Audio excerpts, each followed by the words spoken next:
A nossa aula hoje tem como tema corredor ecológico. Os corredores ecológicos são áreas que unem os fragmentos florestais ou unidades de conservação separados por interferência humana, ação antrópica, como por exemplo a construção de estradas, a própria agricultura, atividade madeireira, extração de madeira de forma ilegal muitas vezes, entre outras situações. O objetivo do corredor ecológico é permitir o livre deslocamento de animais e a dispersão de sementes com o aumento da cobertura vegetal, por consequência. Então, reduzindo os efeitos de fragmentação de florestas a promover a ligação entre as diferentes áreas, permitindo o fluxo gênico entre as espécies de fauna e flora. Esse trânsito permite, então, a manutenção das áreas degradadas, em um movimento de uma só vez, conciliando, então, a conservação da biodiversidade e o desenvolvimento ambiental na região. Esse conceito de corredor ecológico surgiu durante os anos 90, em meio a debates da comunidade científica. Ele foi considerado, então, como uma das principais estratégias a ser utilizado na conservação da biodiversidade. No Brasil, o conceito de corredor ecológico foi incorporado à legislação em 1993 pelo decreto de número 750, que fala sobre o corte e a exploração e a supressão da vegetação primária ou nos estágios avançados e médios da regeneração da Mata Atlântica. Então, criado o conceito de corredor ecológico no Brasil a partir desse momento, estabelecendo então uma ferramenta para conservação dos fragmentos florestais, sendo então proibida a exploração da vegetação que tem a função de formar corredores entre os remanescentes florestais.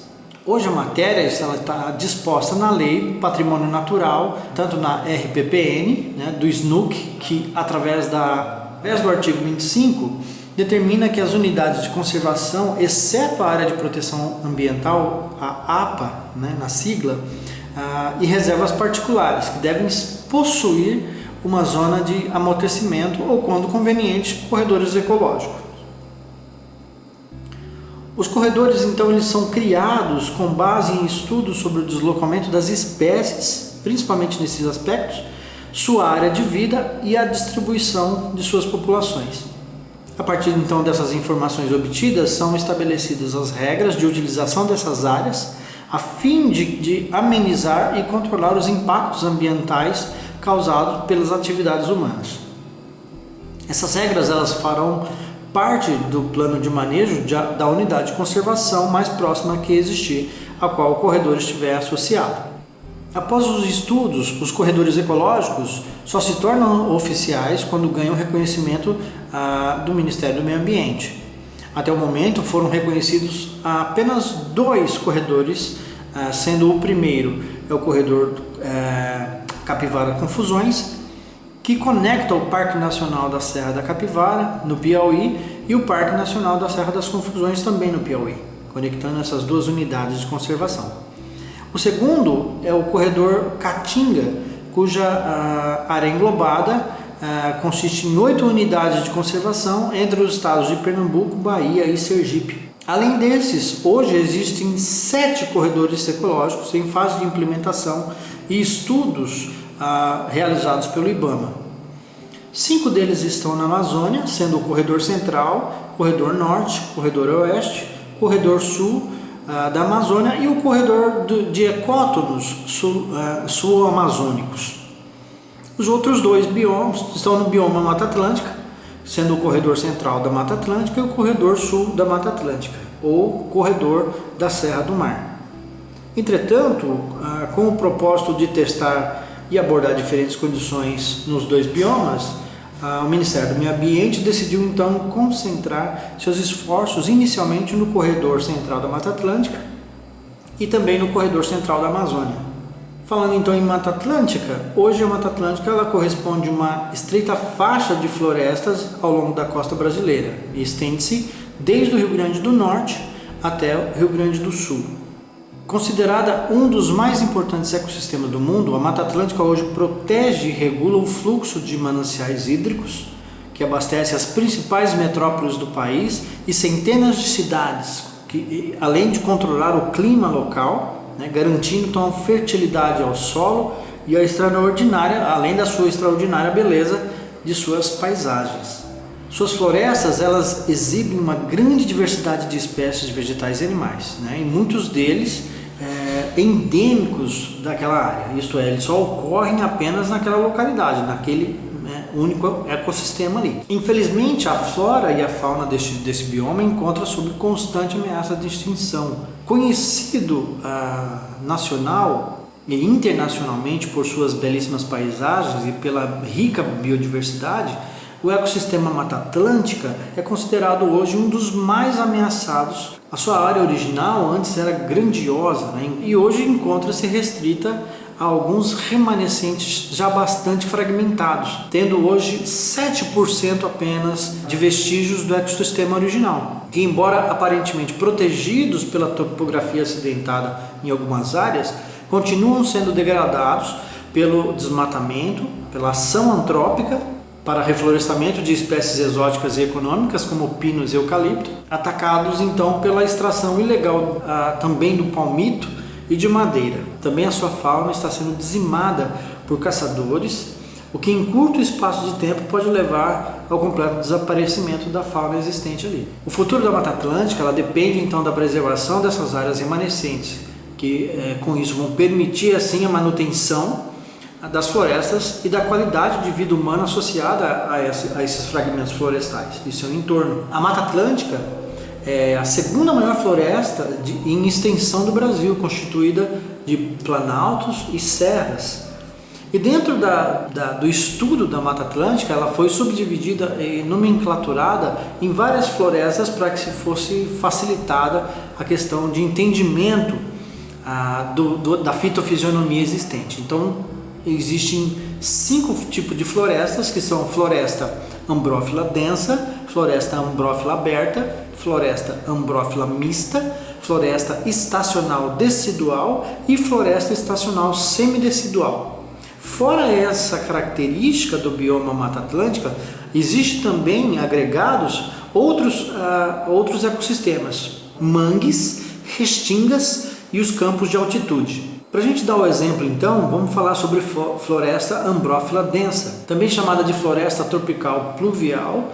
É um tipo de vegetação que está caracterizado como mata perennifólia, ou seja, sempre verde, cuja área do dossel está entre 50 e 40 metros de altura com as árvores mais emergentes. Possuindo então uma densa vegetação arbustiva, composta de samambaias, plantas arbustivas de 1,5 metro a 2 metros, bromélias, palmeiras e outra infinidade de vegetação que ocorre dentro da floresta ambrófila densa. Já a floresta ambrófila mista é muito característico de algumas áreas do nosso país. Ela é chamada de mata de araucária, né, por ter nela a presença da espécie angustifolia.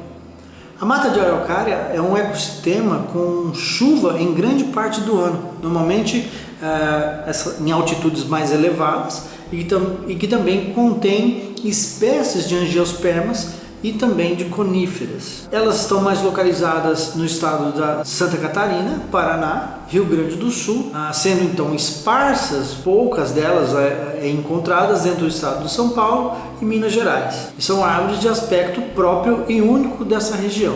Já a floresta ambrófila aberta, ela apresenta um tipo de vegetação de área de transição, né, entre a área da floresta amazônica e as áreas extra-amazônicas, caracterizada por ambientes com climas mais secos, que chegam a durar de 2 a 4 meses no ano, com temperaturas que variam de 24 a 25 graus. E a sua fitofisionomia de recobrimento vai diminuindo gradativamente de densidade na área de borda. Já a floresta estacional decidual, ela está caracterizada por 2 estações climáticas bem definidas. Uma, a estação chuvosa, seguida logo depois pelo período de seca, de estiagem. Ocorre então na forma de fragmentos florestais decidual, onde mais de 50% da vegetação fica despida da folhagem no período desfavorável na seca. Por último, a floresta estacional semidecidual, a última nomenclatura aí.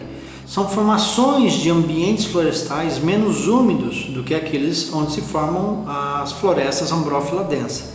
Em geral, ocupam áreas de transição, né, entre a zona úmida costeira e o ambiente semiárido, quase totalmente substituída hoje, né, na nossa região principalmente, pela cana-de-açúcar e culturas diversas, né, sendo verificado pelos poucos remanescentes florestais existentes.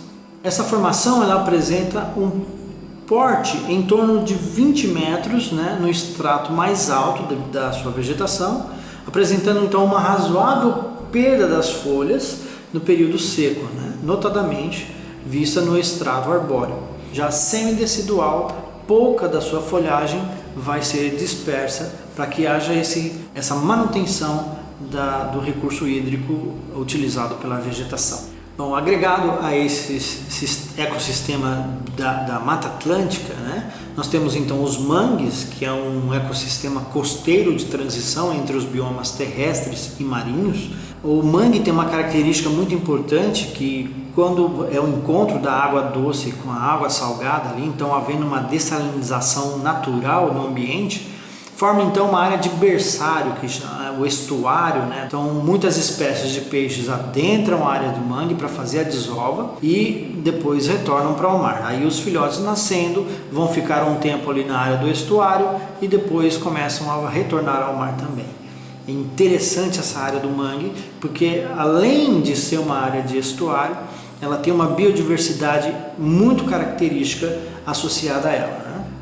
Também nós temos as restingas, que na verdade são as belíssimas praias que a gente tem por todo o nosso território brasileiro, né? As restingas então é um espaço geográfico formado por depósito arenoso junto à linha da costa, onde se encontram então diferentes comunidades e que recebem a influência marinha, podendo ter então uma cobertura vegetal em mosaico. Campos de altitudes é uma outra área agregada ao ecossistema Mata Atlântica, que são formações florísticas situadas nas partes elevadas dos maciços montanhosos, né? Constituído então principalmente por espécies arbustivas, por vegetação campestre.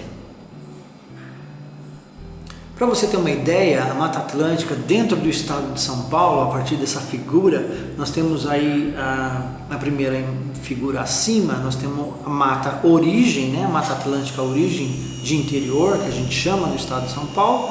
Aí, em 1854, ainda não tendo uma ação antrópica muito fundamentada, depois a gente vai ver na sequência dos anos até chegar a 2000, a gente observa claramente a degradação que ocorreu historicamente em cima do bioma Mata Atlântica, né?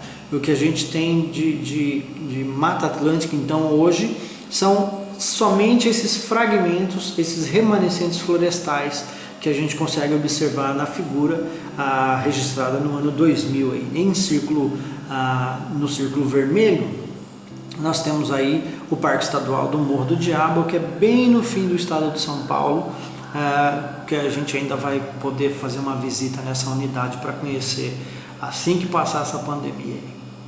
Muito bem. Os corredores ecológicos então visam mitigar, na verdade eles visam diminuir os efeitos da fragmentação desse ecossistema florestal, promovendo então a ligação entre as diferentes áreas florestais, com o objetivo então de proporcionar o deslocamento dos animais, a dispersão das sementes e o aumento da cobertura vegetal, como a gente já havia falado, gerando então informações de estudos sobre o deslocamento das espécies, a sua área de vida, né, área necessária para o seu suprimento das suas necessidades vitais e a sua reprodutividade, né, além da distribuição de suas populações. Essa é a grande importância dos corredores ecológicos aí também. A partir então dessas informações são estabelecidas regras de utilização para estas áreas, né, como visitas, além de possibilitar a manutenção do fluxo de espécies entre fragmentos naturais.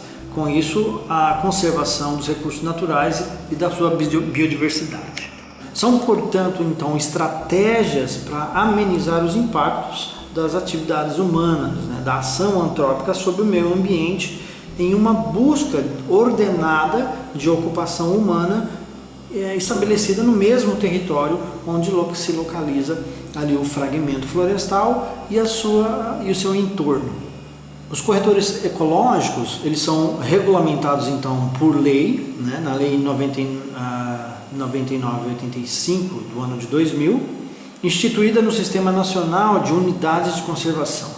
As regras de utilização e ocupação dos corredores e o seu planejamento são determinadas no plano de manejo das unidades de conservação, a qual este fragmento estiver associado, incluindo então medidas com o fim de promover a sua integração e a vida econômica e social das comunidades vizinhas. Você tem então os corredores ecológicos, né? 4 imagens aí. Na primeira, na número 1, você tem então um corredor ecológico que está ligando 2 fragmentos florestais, né, de maior porte.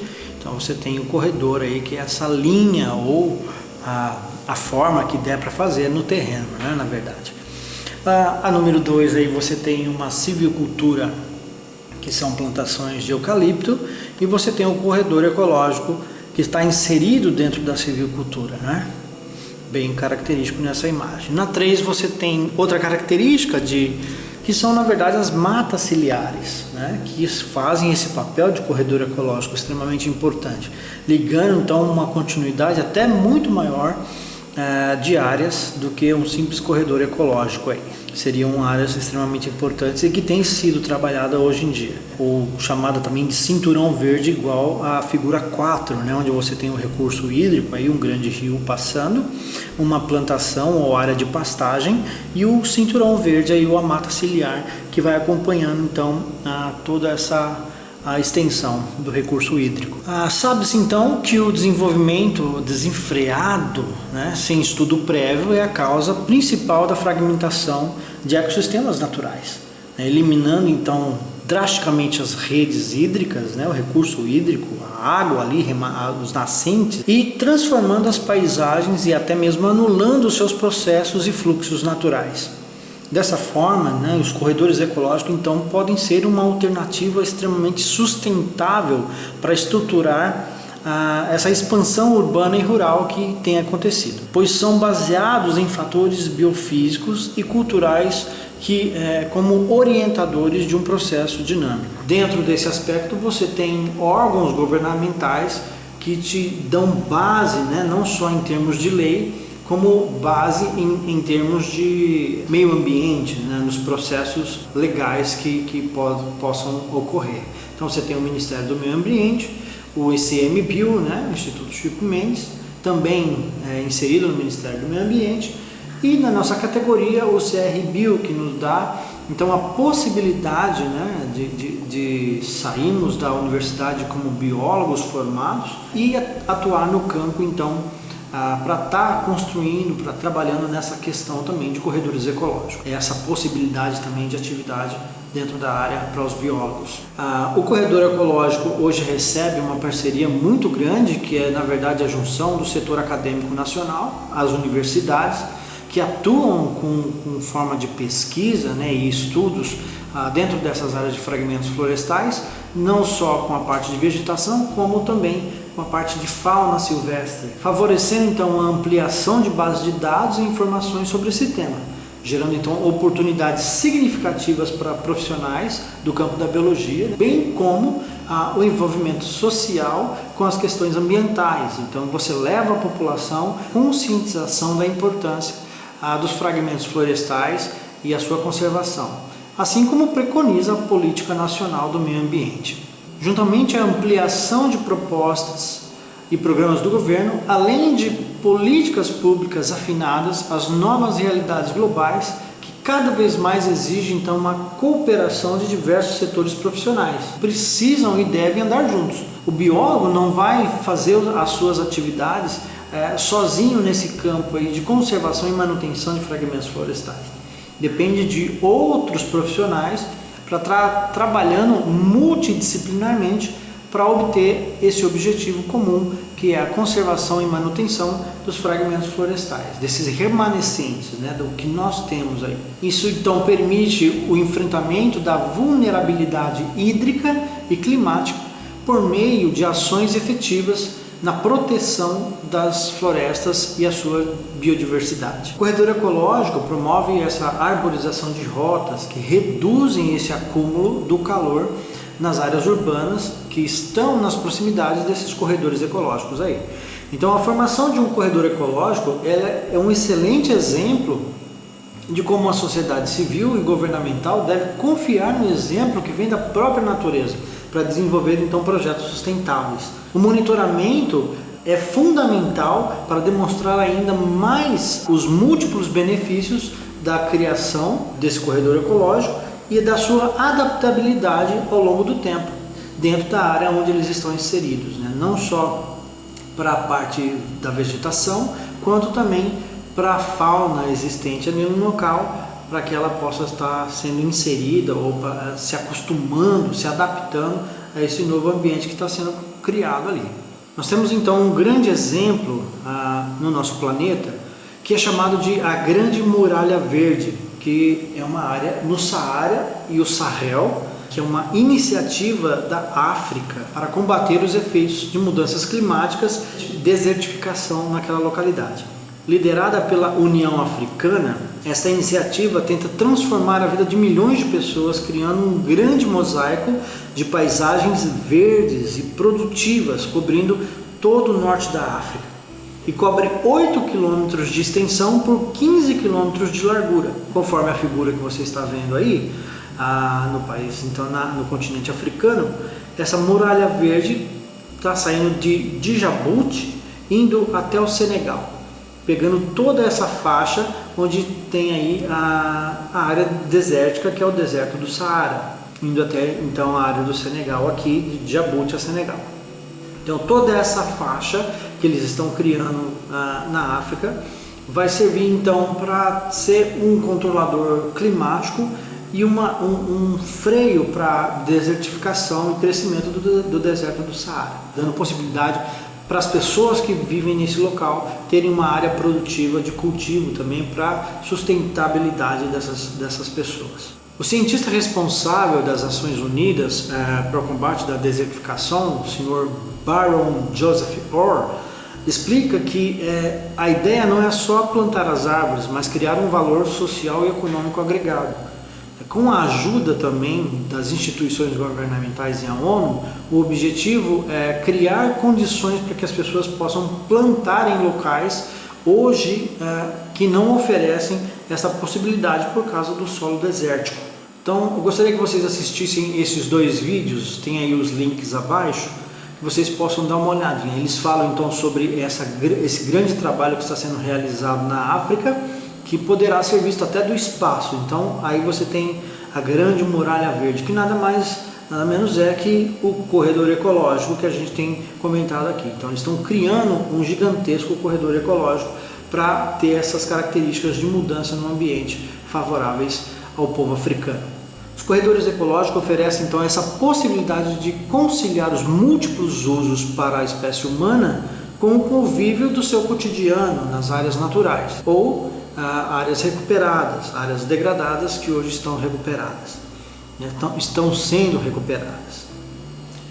Com a efetiva então participação não só da comunidade, mas todos os envolvidos no processo dos resultados. Isso então você tem o biólogo que pode atuar diretamente, como profissional, fazendo pesquisas, estudos, da fauna, da flora e trazendo então para as comunidades e trazendo resultados significativos para a população como um todo, trabalhando em pesquisa, trabalhar na utilidade das plantas que ocorrem dentro do bioma Mata Atlântica, e além de outros trabalhos como consultoria ambiental ou prestação de serviços autônomos na área da biologia, para a profissão do biólogo, tem que estar muito ligado nessas questões, principalmente nas questões de concursos que podem estar aparecendo, e assim que vocês estiverem formado, tirar logo rapidamente o teu CRBio e aí está pronto para o mercado. Como profissional em biologia, em ciências biológicas, que vai ser então a nossa formação. Comecem a pensar, comecem já a traçar sua rota aí, montar o seu corredor ecológico e já fazer um link de uma área para outra aí, ok? Começa a pensar já no campo profissional de atuação, onde você quer chegar aí como profissional dentro da área de biologia, que há um leque gigante, e isso a gente já pode falar de N possibilidades no mercado de trabalho para a área da biologia, ok? Muito bem. Bom, a gente se vê na próxima aula, aqui mesmo, novamente. Se cuidem. Grande abraço.